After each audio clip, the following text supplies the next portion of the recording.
திங்கட்கிழமை புதிய பெலனும் உற்சாகமும் தரும் வல்லமையுள்ள ஜெபம். அன்புள்ள பரலோக பிதாவே, இந்த புதிய வாரத்தின் முதல் காலை வேளைக்காக உமக்கு ஸ்தோத்திரம். கடந்த வாரத்தில் எங்களை பாதுகாத்து இன்று ஒரு புதிய தொடக்கத்தை தந்ததற்காக நன்றி. ஆண்டவரே, இந்த வாரம் முழுவதும் நாங்கள் செய்யும் ஒவ்வொரு வேலையிலும் உம்முடைய வல்லமை எங்களோடு இருப்பதாக.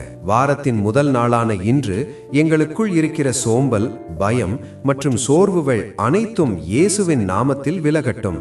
உன்னை ஆசீர்வதிக்கவே ஆசீர்வதிப்பேன் என்ற உம்முடைய வாக்குத்தத்தத்தின்படி இந்த வாரம் முழுவதும் நன்மையும் கிருபையும் எங்களை தொடரட்டும்.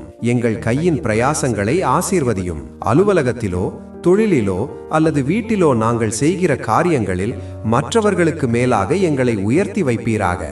சவால்களை கண்டு அஞ்சாமல் உம்முடைய பலத்தினால் அவற்றை வெல்ல எங்களுக்கு தைரியம் தாரும். இன்று முதல் சனிக்கிழமை வரை ஒவ்வொரு நாளும் உம்முடைய கிருபை எங்களுக்கு புதுப்பிக்கப்படட்டும். இயேசு கிறிஸ்துவின் வல்லமையுள்ள நாமத்தில் வேண்டுகிறோம் நல்ல பிதாவே, ஆமேன். இன்றைய வாக்குத்தத்தம்: கர்த்தர் நித்தமும் உன்னை நடத்தி மகா வறட்சியான காலங்களில் உன் ஆத்துமாவை திருப்தியாக்கி உன் எலும்புகளை நிணமுள்ளதாக்குவார். நீ நீர்ப்பாய்ச்சலான தோட்டத்தைப் போலவும் வற்றாத நீரூற்றை போலவும் இருப்பாய். ஏசாயா 58வது அதிகாரம் 11வது வசனம். இந்த வாரத்தின் முதல் நாளை இறைவனின் வல்லமையோடு தொடங்குங்கள்.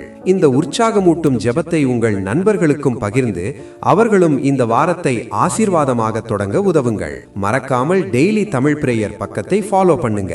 ஒவ்வொரு நாளும் புதிய பலனையும் ஆசீர்வாதத்தையும் பெற்றுக்கொள்ளுங்கள். கர்த்தர் உங்களை ஆசீர்வதிப்பாராக.